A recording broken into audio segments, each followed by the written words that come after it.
મહીસાગર જિલ્લાના વીરપુર તાલુકાના લીમરવાડા ગામે આકરા ઉનાળામાં જળ સંકટની ભરભી વાસ્તવિકતા સામે આવી છે, જ્યાં નલ સે જલ યોજના માત્ર કાગળ પર રહેતા નવી વસાહતના ગ્રામજનો અને પશુઓ પાણી માટે વલખા મારી રહ્યા છે.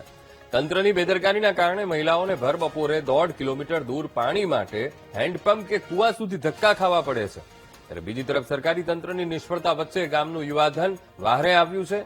સ્થાનિક યુવાને વહીવટી તંત્રને અરીસો બતાવતા છેલ્લા 15 દિવસથી પોતાના સ્વખર્ચે ટેન્કરથી ઘરે ઘરે પાણી પહોંચાડી જળ સેવા એ જ પ્રભુ સેવાના મંત્રને સાર્થક કર્યું છે.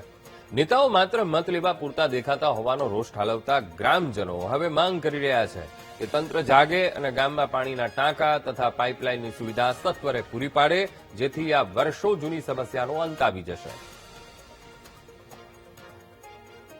પાણી ના મળે તારે એવી તકલીફ પડે કે સાહેબ પાણી લાવવું કઈથી, મહેમાન આવે તારે પાણીને અમારે સંકોચ કરવાનો થાય છે અને પરસેવા છૂટી જાય છે.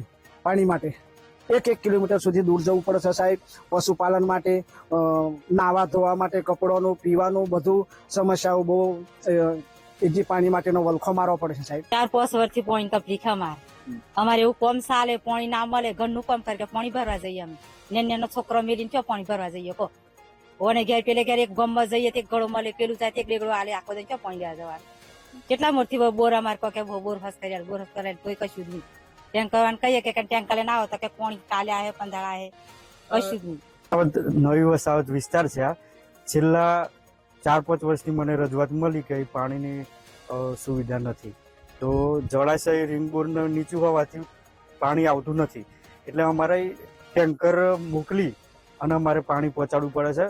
તંત્ર તરફથી કોઈ વ્યવસ્થા કરતા નથી, પણ અમે બધા મિત્રો મળી અને સ્વખર્ચે અમે પાણી પહોંચાડીએ છીએ. તંત્રને મારી એવી વિનંતી કે આનો પરમિનેન્ટલી કંઈક ઇલાજ થાય એવું કંઈક કરો, એવી મારી વિનંતી છે.